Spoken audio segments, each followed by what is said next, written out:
Hi, Mileena here. It is day 4 of the reading rush. Today's video challenge is from Olivia over at Books for Coffee, I believe is the name of her channel. I really enjoy her videos. She has a very aesthetically pleasing way of filming everything and putting everything together. So, the video challenge for today is basically to showcase slash build slash kind of just show off your reading nook. I've always wanted like my own reading space and, you know, just being able to have like an area, and I have been looking into that even more now that we're, my family and I are looking at houses, and I might be finally able to get my own bedroom. But lately, we've kind of been in between housings, and my sister and I currently share a room and whatnot. And, so I just have my one standing bookshelf, and then I have my bed area right next to it. It's like push up right next to it where I read. So I'm going to insert a clip of that area and what it looks like, and I cleaned up that area just for this video, and I'm also just excited to showcase that because I'm really proud of my shelves, and even though they're kind of over cluttered, I really like how they look. So there's that. And yes, enjoy the clip and all that, and I might have a more substantial reading nook in the future. Okay, so this is pretty much the setup. It's just kind of the corner edge of the bed. I have my current reading rush reads and like tabs and like headphones for audiobook reading, and like this is just the setup with the pillow and the thing, and this is like my corner strip down here, and then it's set up right next to my bookshelf that I have here. Here I have like a comic long box and like some of my more recent books that I've purchased, and then I can just give you a little overview of my shelf. And then we have like my Star Wars pops up here for the most part. And yeah, and the question was why you like your specific reading area, and it's just I like that I have, you know, books and like reading material, like, you know, pens and stuff and tabs for annotations and all that stuff readily available. It's comfortable, it's cozy. And then as for the whole, you know, snacks or drinks you do, I just mainly do water, and I recently switched over to my water bottle that is Ready Player One themed, so we're keeping in tune to that. So there's that. Okay, so that was my reading nook slash just reading area, my bed, my bookshelves, you know, my current reads on the bed because I've been pretty consistently reading all day. Today is a school day, but so I should get to some of that stuff, but I have been mainly reading, mainly trying to catch up and maintain everything with the, you know, reading challenges and the Instagram challenges and the YouTube challenges, and wanting to also watch people's content without adding on another thing that I need to do within a time that is very, you know, tasking, if that makes sense. But yes, I realized after I filmed the clip that there's also, like, in the description of, like, what the video challenge is asking, it's also asking to see if you are, like, a day reader or a night reader, that kind of thing.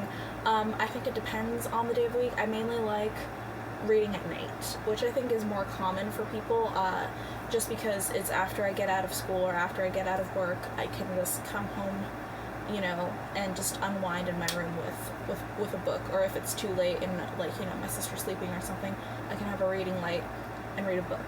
But if it's like a day off, like a day where I don't have too many like school or work responsibilities, then I do enjoy and am more inclined to read in the morning or just throughout the day kind of thing, like more daytime, natural sunlight, reading light kind of thing. So I think it just depends and it kind of varies, but I do prefer the feel of reading at night. So yes. So that was this video. Quick update. I, again, changed my TBR in the sense where I started off my TBR with Sunstone Volume 2, Stay Sweet. Well, Sunstone is by Stefan Sejic and Stay Sweet is by Siobhan Vivian. I also had Harry Potter and the Goblet of Fire by J.K. Rowling on there, and then Carrie by Stephen King. That was my original TBR. Since then, Carrie was gone and replaced with Looking for Alaska by John Green for the read a author's first book challenge. And then the one, because I wanted one that completed still the challenge of read a book and watch the movie adaptation, read a book with 5 or more words in the title, and read a book with kind of like a magical element, magical main character kind of jazz. So I decided to put Harry Potter down until after this readathon ends, just because I don't think I will be able to finish it in time, and I also really want to complete the adaptation challenge, because I do love that challenge, and I want to be able to say that I finished all the challenges, so I think it's just smart for me to not continue trying to pursue like a 750 page book. So I put that one down and replaced that with Forever Blue, the 4th Summer of the Sisterhood. It is the 4th book in the Sisterhood of the Traveling Pants series by Amber Sherries. There's 5 books in that series, and I've kind of been wanting to finish that series this year. I picked it up. Granted, the 4th one technically doesn't have an adaptation because there's only 2 movies, but like the first 2 are kind of the first movie is kind of the first 2 books, like elements from the first 2 books, and then the second movie is kind of elements from the 3rd book, I believe, and I think maybe the 4th book. I think it's just they kind of condensed it faster that way, but we'll see. But I feel like that counts, where I can read that book and watch the second Sisterhood movie that I believe is still on Netflix. And then, if not, I think I have an old DVD copy somewhere in a box somewhere. And then, just because I've seen, I believe Spencer over at Common Spence, no, it was a different YouTuber, and if I remember who it was, I know it's a guy, I'll link them down below, where they kind of established that Sisterhood of the Traveling Pants checked off all of the challenges in a way, because the pants are kind of a main character on its own, and it has a magical aspect of it with the pants. So I figured that that could count for that. It's a long title, and it has the adaptation. So I feel like with that, I'll make much more headway.